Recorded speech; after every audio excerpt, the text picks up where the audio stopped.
जिला की तो कुछ खामियां हैं हमारे डिस्ट्रिक्ट कमेटी में भी।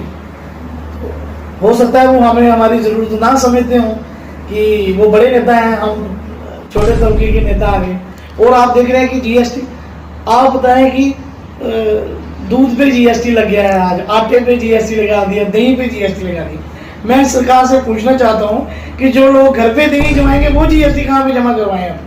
पहले जो सरकार आती थी, पुलिस की भर्तियां होती थी, टीचरों की भर्तियां होती थी। इस सरकार ने ऐसी निकम्मी सरकार जो यहाँ पे आई है, ऐसी जन विरोधी सरकार है कि इसने पूरा कुछ समझो कि धोखे रख दिया लोगों को कि लोगों को अपने हक के लिए अब सड़कों पे ही उतरना पड़ेगा और उतर के ही बात होगी। और मैं आपको एक बात बताना चाहता हूँ आपके नाले के लिए भी कि जब कांग्रेस की सरकार थी, जीएसटी की बात हुई थी, तो यही माननीय हमारे प्रधानमंत्री श्री नरेंद्र मोदी जी ने ही विरोध किया था जीएसटी का। और आज सबसे ज्यादा जीएसटी से टैक्स यही, ये सब जानते हैं कि ये भाजपा की जो सरकार है ये जन विरोधी सरकार है।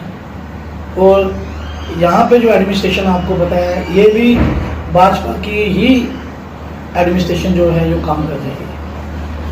स्टूडेंट्स को परेशान किया जा रहा है, स्टूडेंट्स को तंग किया जा रहा है। ये केआरटीसी की जो पहले भर्तियां निकली थी वहाँ पे भी धांधली हुई, अब भी उनके वो एग्ज़ाम कैंसिल हो रहे हैं। मतलब आप देखते हैं कि स्टूडेंट को हरास करना है, रोजगार नहीं देना है, बेरोजगारी बढ़ानी है।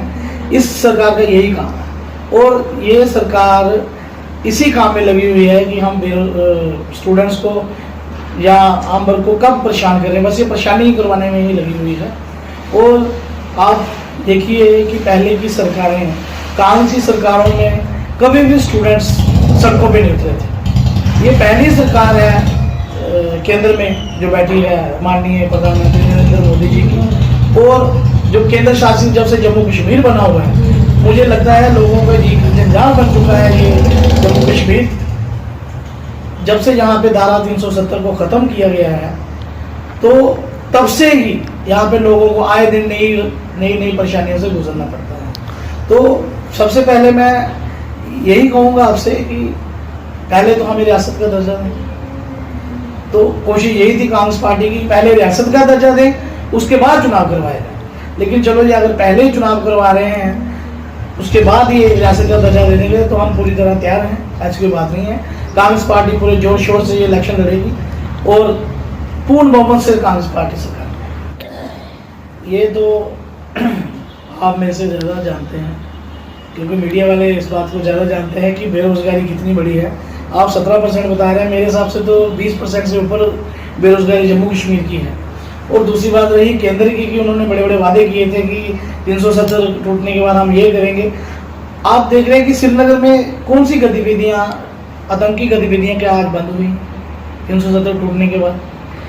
क्या वहाँ पे जो पत्थरबाजी या ये जो आतंकी हमले हो रहे हैं, आए दिन हमारे जवान शहीद हो रहे हैं।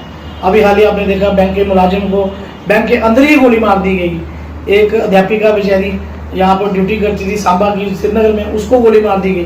तो कहाँ है 370 टूटने से, कहाँ लोगों को परेशानी का सामना नहीं करना पड़ा? मुझे लगता है कि 370 टूटने के बाद लोग ज़्यादा हरासमेंट हो गए हैं।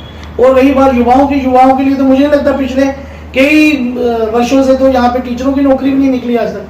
पहले जो सरकार आती थी, पुलिस की भर्तियां होती थी, टीचरों की भर्तियां होती थी। इस सरकार ने ऐसी निकम्मी सरकार जो यहाँ पे आई है, ऐसी जन विरोधी सरकार है कि इसने पूरा कुछ समझो कि धोखे रख दिया लोगों को कि लोगों को अपने हक के लिए अब सड़कों पे ही उतरना पड़ेगा और उतर के ही बात होगी। और यही मुझे लगता है स्टूडेंट्स को भी सड़कों पे उतरना पड़ रहा है इस सरकार के टाइम। और आप देख रहे हैं कि जीएसटी, आप बताएं कि दूध पे जीएसटी लग गया है, आज आटे पे जीएसटी लगा दिया, दही पे जीएसटी लगा दी। मैं सरकार से पूछना चाहता हूँ कि जो लोग घर पे दही जमाएंगे वो जीएसटी कहाँ पे जमा करवाएं अपने। ये हालत है गवर्नमेंट की कि आप इसी इरादे से वोट लेके होते थे कि ये सबका साथ सबका विकास, ये विकास हो रहा है, ये अपना ही विकास कर रहे हैं, सबका साथ नहीं है, ये अपना ही विकास करने में लगे हुए हैं। स्कूलों के बच्चों के पेन पे जीएसटी लगी है, किताबों पे जीएसटी लगी है। जो बच्चे मतलब बेरोजगार रहे हैं, पढ़े ना, टैक्स उससे भी वसूलना है। ऐसी कभी 70 सालों में आपने कांग्रेस सरकार देखी है? कभी किताबों पे या कभी दूध दही पे कभी या आटे पे जीएसटी देखा आपने? पहली सरकार है जो ये जीएसटी इन चीज़ों पे लेके आई। और मैं आपको एक बात बताना चाहता हूँ आपके नाले के लिए भी, कि जब कांग्रेस की सरकार थी जीएसटी की बात हुई थी तो यही माननीय हमारे प्रधानमंत्री श्री नरेंद्र मोदी जी ने ही विरोध किया था जीएसटी का। और आज सबसे ज़्यादा जीएसटी से टैक्स यही वसूल कर रहे हैं, 9%, 28%। और मुझे नहीं लगता कि जो लोग पहले जम्मू बंद कर देते थे, आए दिन 2% टैक्स बढ़ाती थी कांग्रेस पार्टी, तो जम्मू में हाहाकार मच जाती थी कि हाँ ये जम्मू बंद, आज से कठुआ बंद। कहाँ है वो लोग आज जो जम्मू बंद की बात कर रहे थे, कठुआ बंद की बात कर रहे थे? अब वो 100 कहाँ गए हैं जब दूध पे, आटे पे, इन चीज़ों पे भी जीएसटी लग गया, तब भी अच्छे दिन उनके आए। अभी तक मैं उनसे पूछना चाहता हूँ कि उन लोगों के लिए अच्छे दिन कब आएंगे? अब तो देखते हैं कि हमारे माननीय प्रधानमंत्री आज़ादी के बाद पैदा हुए, ठीक है। किसी भी आरएसएस के, बीजेपी के नेता ने आज़ादी में कोई भूमिका नहीं निभाई। ये लोग अंग्रेजों के बच्चू थे, उनके जासूस थे और महीना लेते थे। इन लोगों को आज़ादी का क्या मतलब है? जो आज स्टूडेंट से 20-20 रुपए झंडे के वसूल कर रहे हैं, ये लोग आज़ादी के बारे में क्या बताएंगे? लोग ये सिर्फ लोगों को गुमराह कर रहे हैं हिंदू मुसलमान के नाम पे। आज हर घर तिरंगा, क्या हर घर के लोगों में हिंदुस्तान के लिए प्यार नहीं? चाहे वो हिंदू है, चाहे मुसलमान है, चाहे सिख है, चाहे वो ईसाई है, क्या वो भारत से प्यार नहीं करता? सब करते हैं। लेकिन पहले जो तिरंगे जो झंडे थे या हर चीजें थी, लोग फ्री ऑफ कॉस्ट अपने दिल से लगाते थे। ये पहली सरकार है ये जो 20 रुपए स्टूडेंट से भी वसूल कर रही है तिरंगे के। तो आप देखिए कि क्या हालत हो गई है सिस्टम की, कि त्राहिमाम मचा हुआ है। बात करें कांग्रेस पार्टी की तो वो भी इस वक्त जम्मू कश्मीर में 2 गुटों में बढ़ चुकी है। क्या देखते हैं आप, किस गुट से ताल्लुकात रखते हैं? कांग्रेस पार्टी में कोई गुट नहीं है। ये गुट मीडिया के द्वारा बनाए गए हैं, बाकी विचारधारा होती है अपनी। नहीं सर, अगर बात करें तो जब जो मीर गुट है वो कोई कार्यक्रम करता है तो आज़ाद गुट वहाँ पे शिरकत नहीं करता है, और जब कोई आज़ाद गुट का कार्यक्रम होता है तो मीर गुट वहाँ पर शिरकत नहीं करता है। तो इसे क्या समझे हम? हो सकता है कि उन लोगों को बुलाया ना गया हो, अब बिन बुलाए बराती तो जाएंगे नहीं। सर कार्यक्रम तो अपनी पार्टी का है ना, तो उसमें क्या बुलाना किसी को? मैं आपकी बात समझ रहा हूँ। कांग्रेस पार्टी लगी हुई है, अपने अपने तरीके से सब लोग लगे हुए हैं, सबकी ड्यूटियाँ लगी हुई हैं काम करने की। बात मीर गुट की या आज़ाद गुट की नहीं है। आज़ाद साहब नेशनल लीडर हैं, मीर साहब स्टेट के लीडर थे। मैं इसलिए बोल रहा हूँ कि आप वो रिजाइन कर चुके हैं अपनी पोस्ट से। तो मीर साहब हमारे प्रेसिडेंट थे, तो हम भी उनको प्रेसिडेंट मानते थे।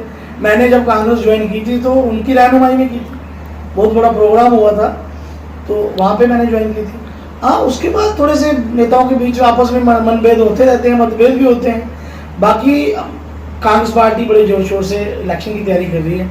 माननीय आज़ाद साहब को हमारी रिक्वेस्ट थी, उनसे दरख्वास्त थी कि वो यहाँ आए और आप सेंटर की राजनीति को छोड़ें और जम्मू कश्मीर को देखें। और मेरे हिसाब से मीर साहब का भी यही कहना था उनको कि आप जम्मू कश्मीर की राजनीति देखें और चीफ मिनिस्टर कैंडिडेट आए।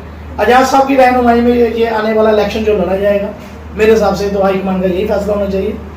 और आज़ाद साहब की रहनुमाई में ही इलेक्शन लड़ा जाएगा और आज़ाद साहब को ही कामयाब करने के लिए हम लोग एकजुट होंगे और आज़ाद साहब ही जम्मू कश्मीर के चीफ मिनिस्टर बनेंगे। हमारे अब स्टेट के प्रधान बनेंगे नए, तो सब उनकी रहनुमाई में उनके साथ चलेंगे। रही बात जिला की, तो कुछ खामियां हैं हमारे डिस्ट्रिक्ट कमेटी में भी, तो हो सकता है वो हमें हमारी ज़रूरत ना समझते हों कि वो बड़े नेता हैं, हम छोटे तबके के नेता आ गए। तो हम थोड़े ज़मीनी लेवल के नेता हैं, ग्रास रूट के हैं। मेरे फादर साहब सरपंच रहा रहे हैं, मतलब सिटिंग सरपंच थे, उनकी अभी हालिया में डेथ हुई है, तो हालिया वो फिलहाल सिटिंग सरपंच ही समझो वो हैं।